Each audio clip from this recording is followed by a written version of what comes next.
Hello दोस्तों, कल आप पढ़े थे संधि के भाग। संधि किसे कहते हैं? संधि वर्णों के परस्पर मेल को संधि कहते हैं। वर्णों के परस्पर मेल को। और एक चीज देखे थे कि संधि होती कितने प्रकार की है। तो संधि कितने प्रकार की पढ़े थे? संधि मुख्यतः 3 प्रकार की होती है। नंबर 1 स्वर संधि, जिसको हम क्या कहते हैं? अच संधि कहते हैं। क्या कहते हैं? अच संधि कहते हैं।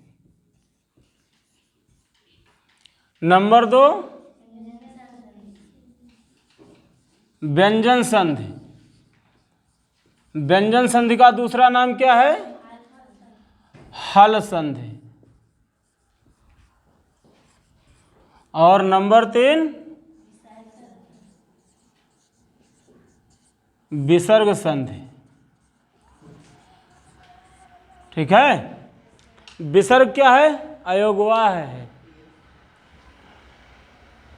और स्वर संधि मतलब अच संधि। अच एक प्रत्याहार है, जो माहेश्वर सूत्र पढ़ा रहे थे उसमें प्रत्याहार आपको बताए थे। तो ये प्रत्याहार है, इसमें सभी स्वर ही होंगे।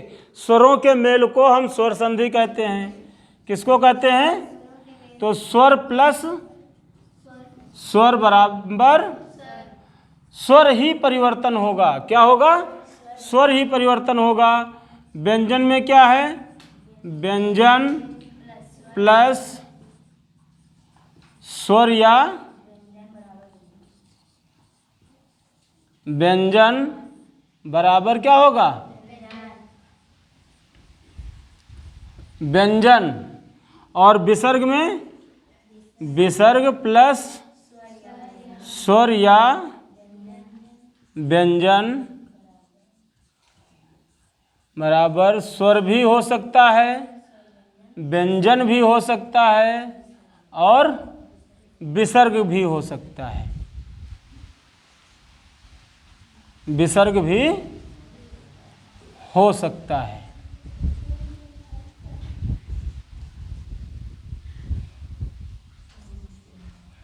देखिए दोस्तों, हमारे साथ जुड़े रहेंगे। हंसते हंसते आपको हम संस्कृत पढ़ना, व्याकरण पढ़ना सिखा देंगे। ठीक है। तो ये है। अब स्वर संधि मतलब जहाँ पर स्वर होगा, प्लस के पहले भी स्वर हो, प्लस के बाद में भी स्वर हो और बराबर क्या हो? स्वर ही हो, वहाँ पर स्वर संधि होती है। जैसे स्वर संधि का अब हम उदाहरण आपको देंगे।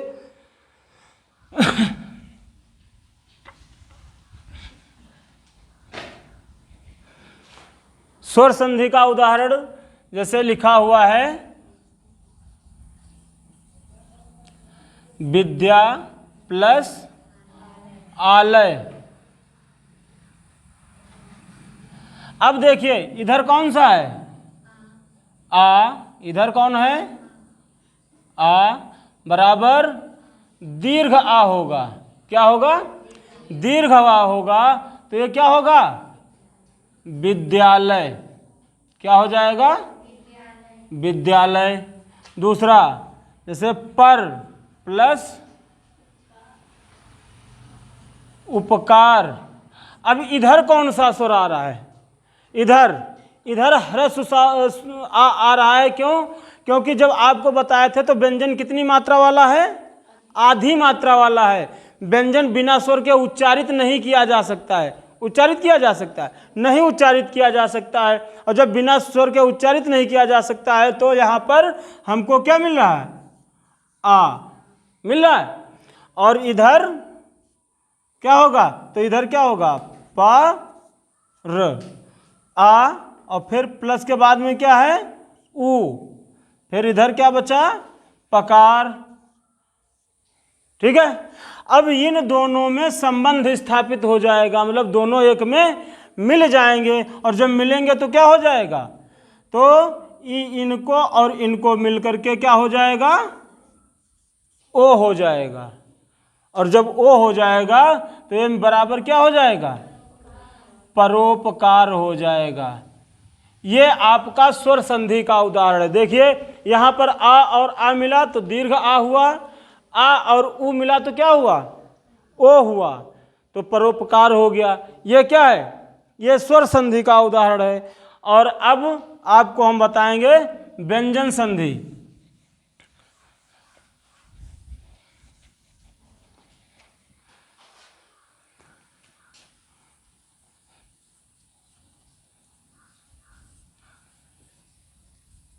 व्यंजन संधि या हल संधि। हल भी एक प्रत्याहार है। इस हल में क्या है, जितने भी व्यंजन वर्ण हैं, व्यंजन वर्ण कितने बताए थे, माहेश्वर सूत्र के अनुसार व्यंजन वर्ण कितने बताए हैं, 33। कितने, 33। तो ये 33 व्यंजनों के संयोग से आपकी व्यंजन संधि बनी है। जैसे, और इसमें क्या होता है, व्यंजन प्लस स्वर या व्यंजन बराबर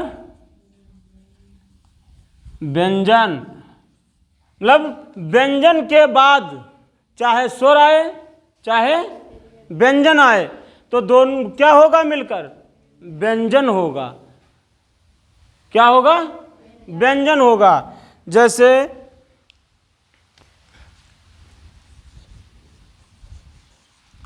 वाक प्लस ईस। अब यहां पर देखिए कोई स्वर है, कोई स्वर नहीं मिला क्योंकि हलंत लगा हुआ है। हलंत लगा है, इसका मतलब क्या है, इसका मतलब ये पूर्ण व्यंजन है ना। तो इधर क्या है, का है, और का के बाद क्या है, ई है। तो का को क्या हो जाता है, तो का को गा हो जाता है। क्या हो जाता है, का को गा हो जाता है। तो ये बन जाता है वागीश हो जाता है। तो का को देखिए, का व्यंजन था तो इधर भी का को व्यंजन ही तो हुआ, गा हुआ। तो जहां पर व्यंजन का मेल स्वर से, अब यहां पर स्वर से मेल हुआ है, अब व्यंजन का मेल व्यंजन से देखिए, जैसे लिखा है सत और प्लस चित, सत प्लस, अब यहां पर ता है और इधर क्या है, चा है। ता के बाद क्या है, चा है। तो इस ता को भी चा हो जाता है। क्या हो जाता है, ता को भी चा। इसमें कोई नहीं परिवर्तन। जैसे यहां पर देखिए ई में कोई परिवर्तन हुआ नहीं हुआ, ई की मात्रा लगा दी गई।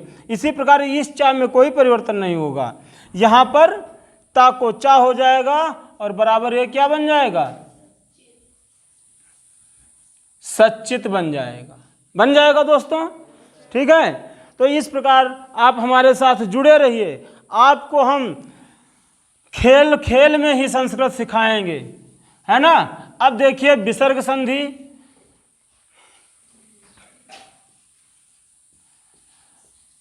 विसर्ग संधि में क्या आपने देखा,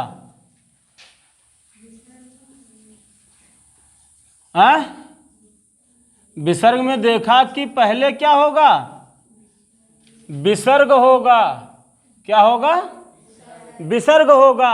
और विसर्ग के बाद क्या होगा, स्वर भी हो सकता है और व्यंजन भी हो सकता है।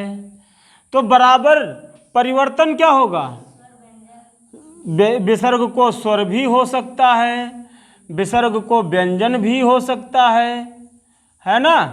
और विसर्ग को विसर्ग भी रह सकता है। विसर्ग को क्या रह सकता है, विसर्ग भी रह सकता है। अब कैसे रह सकता है, जैसे अब देखिए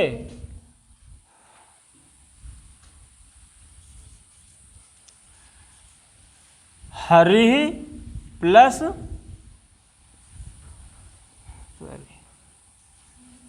हरिश प्लस सेते। तो ये देखिए सा, ये सा विसर्ग का है क्योंकि इसको हम ऐसे भी लिख सकते हैं, हरि प्लस सेते। ठीक है, और जब हरि प्लस सेते लिखेंगे तो ये सत्व संधि से, जो विसर्ग संधि है, तो सत्व संधि से विसर्ग को क्या हो जाएगा, सा हो जाएगा। और जब सा हो जाएगा तो इस सा को इस सा में परिवर्तन होगा। कौन, कब, जब सा के बाद तालब विसा आता है तो इस दंती सा को तालब विसा में परिवर्तन हो जाता है। तो यहाँ पर ये हो जाएगा हरिष्यते। ठीक है। अब व्यंजन अभी देखा है, यहीं पर जैसे लिखा था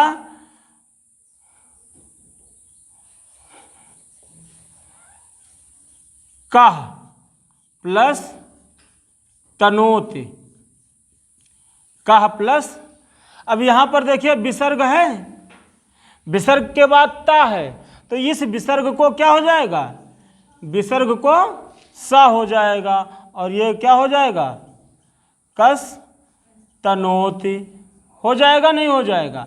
देखिए यहाँ भी विसर्ग को व्यंजन हुआ, यहाँ भी विसर्ग को व्यंजन हुआ।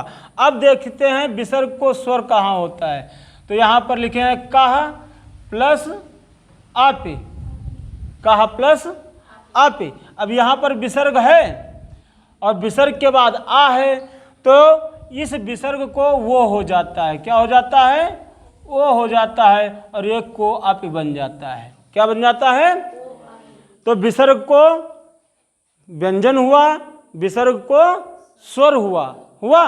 अब विसर्ग को विसर्ग ही रह जाता है, जैसे लिखा है दुह प्लस खा, तो इसको जब मिलाएंगे तो दुख लिखा जाएगा ऐसे, तो विसर्ग का विसर्ग ही रह जाएगा। वीडियो पसंद आए तो लाइक कीजिए, शेयर कीजिए तथा चैनल को सब्सक्राइब कीजिए।